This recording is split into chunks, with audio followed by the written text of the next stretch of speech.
As a matter of fact, hindi pa po ako nagsasalita noon dahil natatakot ako dahil ang dami ko ng kaso mula kay Chairman Georgie Garcia doon sa COMELEC, di ba? May kaso rin ako dito sa aming local dahil may sarili rin akong laban sa COMELEC at dito sa aming local government. Pero unti-unti po kaming lumabas. Lumabas si Lian. Lumabas ako. Unang lumabas si Kiko.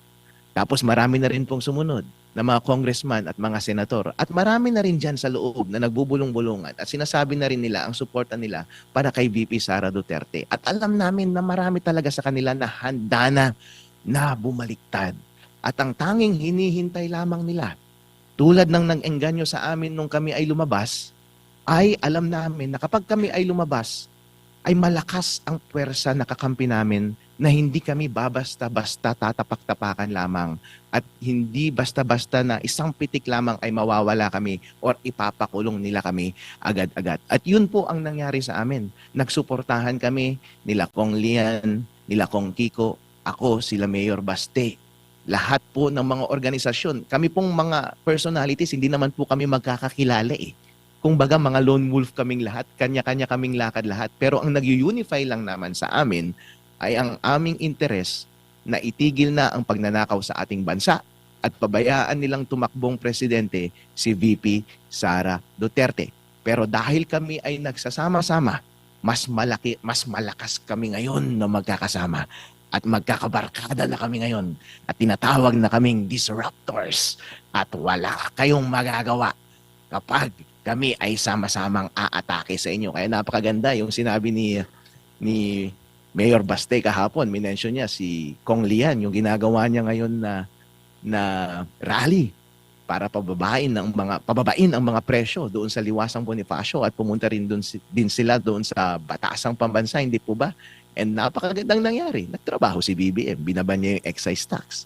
At yung mga hiling din ng mga ibang mga sektor na ipakita yung kalusugan ni BBM, di lumabas tuloy siya para ipakita niya ang kalusugan. Hindi po ba ganun ang essence ng ating demokrasya at kalayaan sa ating bansa?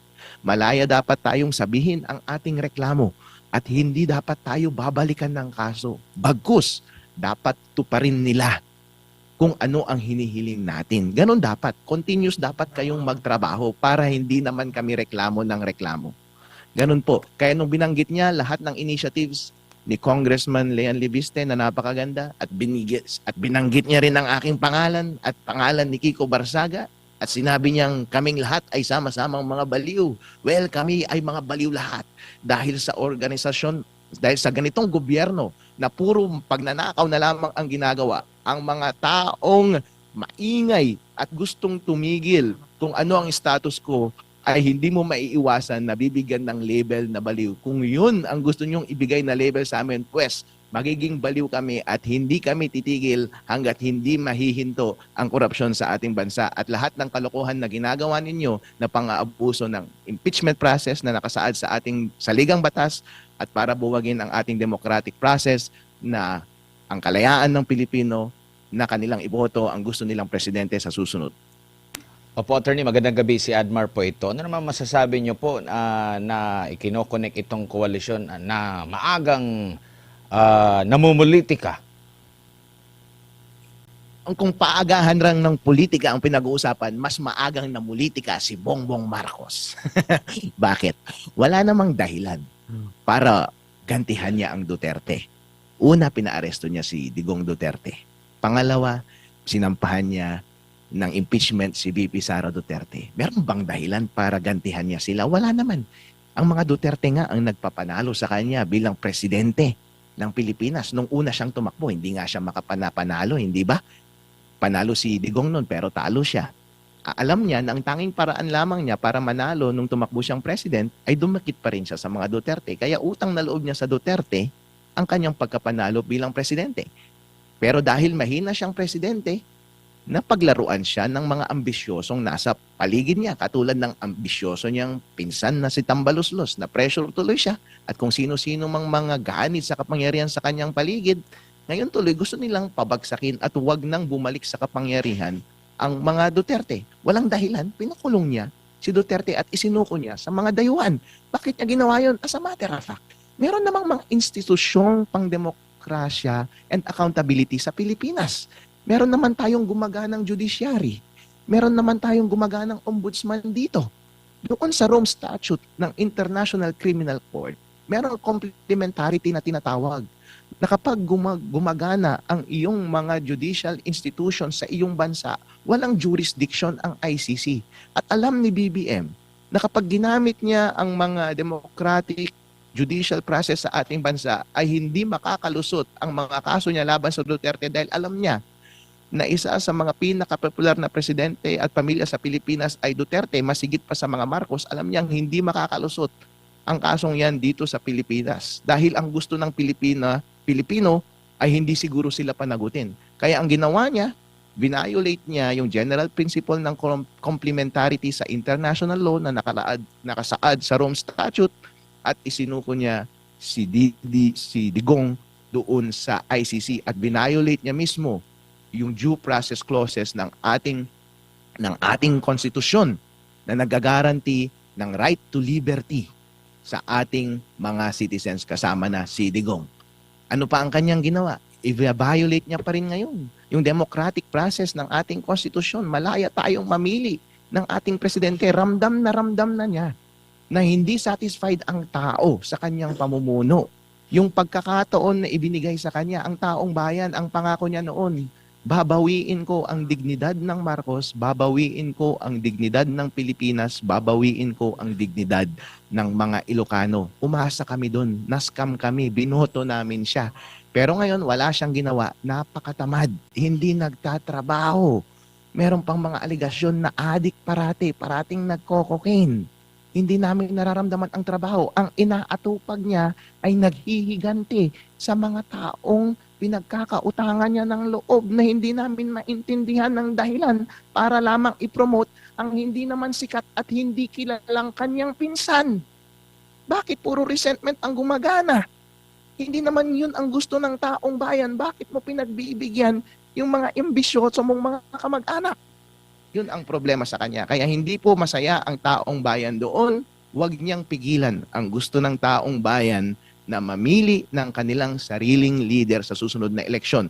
Kung ang taong bayan hindi nila kilala si Tambaluslos, hindi nila kilala kung sino man ang manok ni BBM, dapat wag pakialaman ni BBM ang gusto ng taong bayan. Huwag niyang abusuin ng konstitusyon at rules ng House of Representatives para lamang i-impeach si VP Sara para hindi na maging presidente pa kahit kailan pa ang Duterte sa mga susunod na eleksyon. Hindi pwede yan. Tahasang pang-aabuso yan at hindi papayag ang Pilipino. At yun po ang dahilan. Kaya nabuo ang Rage Coalition. Lahat po ng Pilipino, ang sentiments po nila ay ganoon po. Pero kalat-kalat po kasi ngayon sa social media at sa lahat ng aspeto ng ating lipunan. Ang ginawa po ng Rage Coalition ay pinag-isa silang lahat. At inilagay naming leader sa taas ang kapatid ng ating Vice President, whom we have our utmost trust and confidence. Si Baste Duterte na napakalakas ng dating, parang ng kanyang daddy na si Digong. Parehong-pareho silang magsalita. Napakasarap nilang pakinggan. Ang sarap pong pamunuan ng mga ganitong taong malalakas.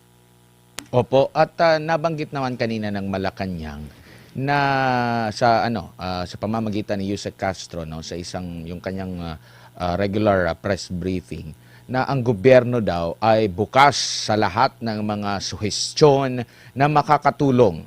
Nabanggit nyo itong koalisyon na ito sa paglaban ng korupsyon. Ramdam nyo ba? Kasi maraming mga pahayag kung ano yung mga dapat gawin, ano yung mga pagpunas sa naging hakbang ng gobyerno, dapat ganito ang gawin. Nakita nyo ba na nakikinig ang gobyerno sa kasalukuyan? At tugma ba yung sinabing nakikinig ang gobyerno at bukas lagi sa anumang suhestyon na makakatulong sa pagpapaunlad ng bansa?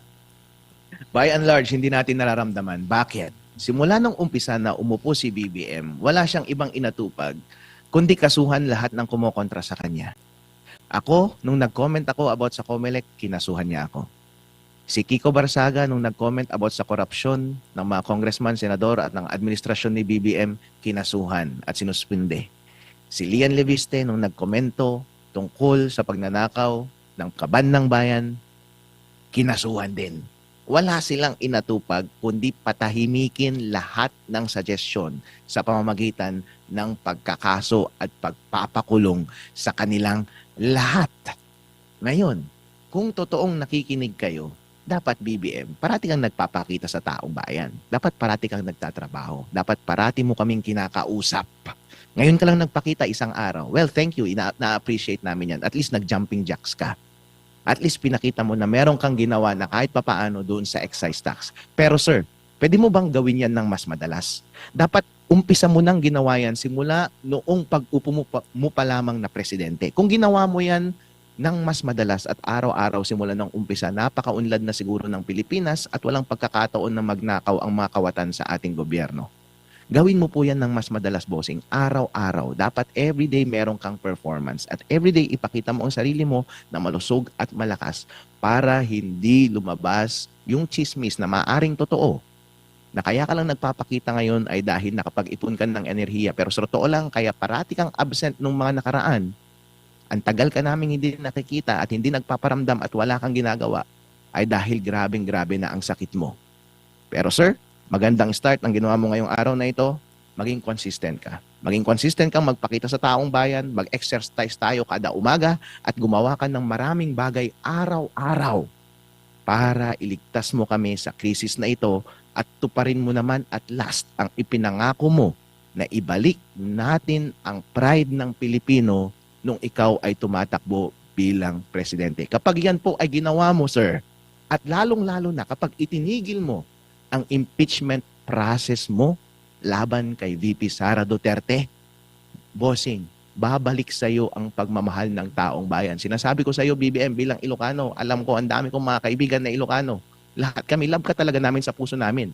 Pero isa ka naming kapatid na disappointed kami. Bakit ka tinamad? Bakit ka naging mahina? Pero hindi pa huli ang lahat. Bumalik ka sa pagtatrabaho, itigil mo ang korupsyon sa gobyerno. Ipakulong mo silang lahat. Magpakulong ka naman, wala kang pinapakulong eh. At lalong-lalo na itigil mo yung persecution mo sa pamilya ni Duterte.